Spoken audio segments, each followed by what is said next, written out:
life every day. Never cry.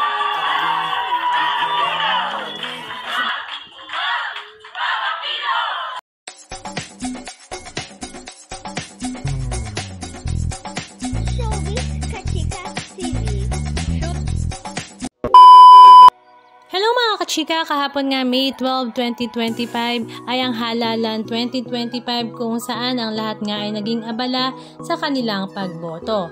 At marami nga ang umaasa na this time nga ay mas magiging matalino nga ang ating mga kapwa mamamayang Pilipino sa kanilang iboboto.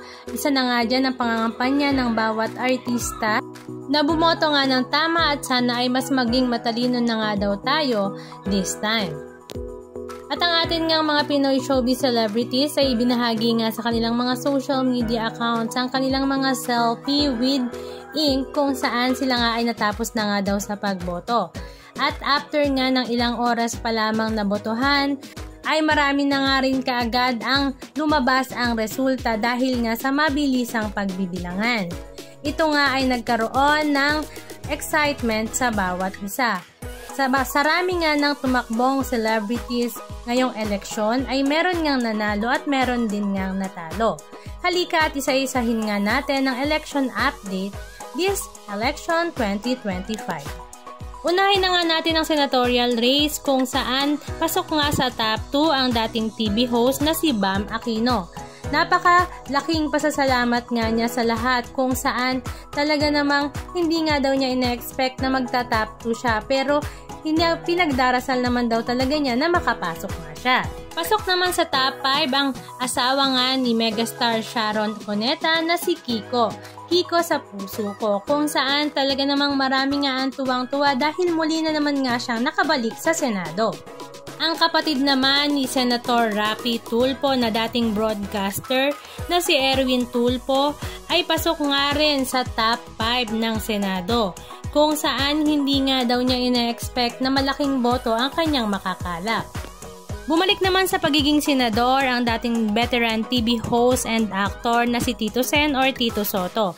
Siya nga ngayon ay nasa ika-8 posisyon ng bilangan sa Senado.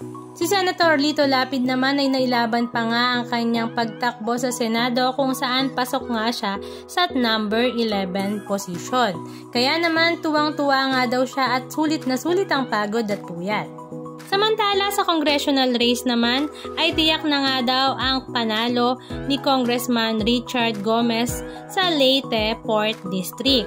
Ganon din naman si Arjo Atayde kung saan siya ay tumakbo bilang congressman sa Quezon City 1st District.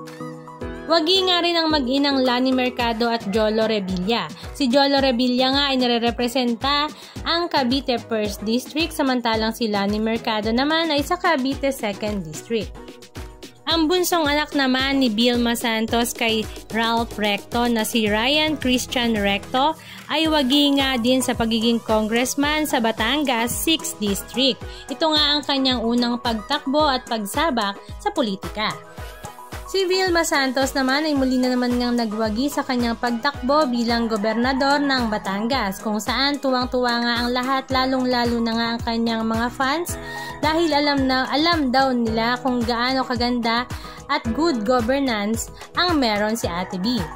Nanalo rin nga bilang gobernador ng lalawigan ng Laguna ang dating ABS-CBN reporter na si Sol Aragones kung saan nga tinalo nga niya ang dating aktor at incumbent congressman na si Don Fernandez. Samantala kung meron mang nanalo ay meron din ngang natalo at hindi nga pinalad sa halalan 2025. Katulad na nga lang ng kapatid nga ni Erwin Tulfo na si Ben Tulfo. Kung si Erwin Tulfo nga ay nasa top 5, si Ben Tulfo naman ay napakalayo at siya nga ay nasa top 13. Samantalang ang action superstar naman na si Bong Revilla ay hindi nga pinalad na makapasok sa top 12 dahil siya nga ay nasa top 14 lamang. Ang first timer nga na dating singer na si Attorney Jimmy Bondoc ay nasa number 17. Samantalang ang pambansang kamao na si Manny Pacquiao na nagbabalik nga sa Senado ay number 18 lamang. Ang multi-awarded actor naman at first time ngang sumabak sa politika na si Philip Salvador ay hindi rin nga pinalad sa kanyang pagtakbo bilang senador. At ang veteran TV host na si Willie Revillame na ine-expect na mananalo at papasok sa top 12 ay nasa number 22. Kaya naman napakalungkot nga ni Kuya Will at hindi nga ine-expect ang pangyayaring ito. Bigo nga din sa kanyang kandidatura si Marco Gumabaw as congressman ng Camarines Sur 4th District. Ito nga yung kanyang first time na pagsabak sa politika. Maging si EJ Falcon na tumatakbo bilang congressman ng Oriental Mindoro 2nd District ay hindi rin nga nagwagi. Pero ang isa nga sa napakalungkot na tanggapin na pagkatalo ay ang pagtakbo nga ni Luis Manzano bilang vice-gobernador ng Batangas dahil alam naman natin na maganda ang kanyang hangarin at napakaganda sana ng kanyang plataforma para sa mga Batanggenyo, pero hindi nga siya pinalad katulad ng kanyang mami at ng kanyang kapatid. Ngayon naman ay dumako naman tayo sa mayor at vice mayor race kung saan muli ngang nahalal ang asawa ni Congressman Richard Gomez na si Mayor Lucy Torres Gomez bilang mayor sa Ormoc City. At syempre ang ating nag-iisang biko na anak nga ni Bossing Vic Soto ay muli ngang nahalal bilang mayor ng Pasig City. Kahit anong ang paninira ay walang makakatinag kay Mayor Vico. At wagi nga rin bilang Vice Mayor ang katandem ni Mayor Vico Soto na si Vice Mayor Dudut Jaworski, ang asawa nga ng dating aktres na si Mikey Coangco. Samantala, waging-wagi naman sa puso ng mga Tagalipa ang Vice Mayor na asawa ni Alex Gonzaga na si Mikey Morada. Samantala, ang pinakaabangan nga ng lahat ay ang malaman nga ang resulta kung sino nga ba ang nanalo na mayor sa Maynila. At ang nanaig nga sa puso ng mga Manileño ay walang iba kundi si Yorme Isko Moreno.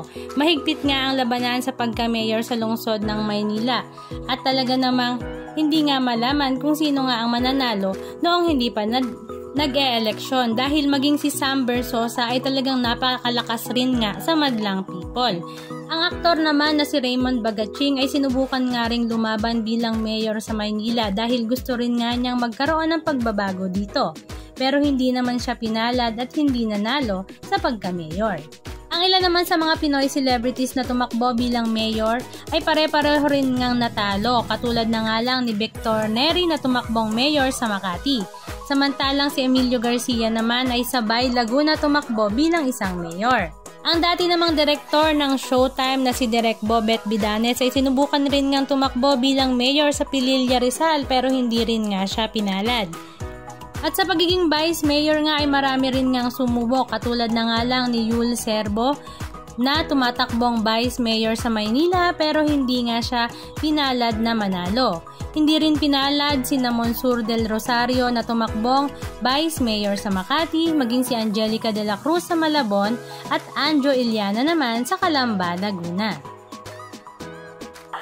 Hindi ito simpleng comeback. Pinapatunayan lamang ang halalang ito na hangad pa rin ng masang Pilipino ang pamahalaang negosyo, may prinsipyo at may takang mahihigan. Ang mga saysayang tagumpay na aking minamahal ang Akbayan Party List at papasalamat sa solid supporters ng Akbayan sa pananatili at pagbitbit sa ating partido sa bawat sulok ng bansa. Anong masasabi nyo mga kachika? Just comment down below. And please don't forget to subscribe. Thank you!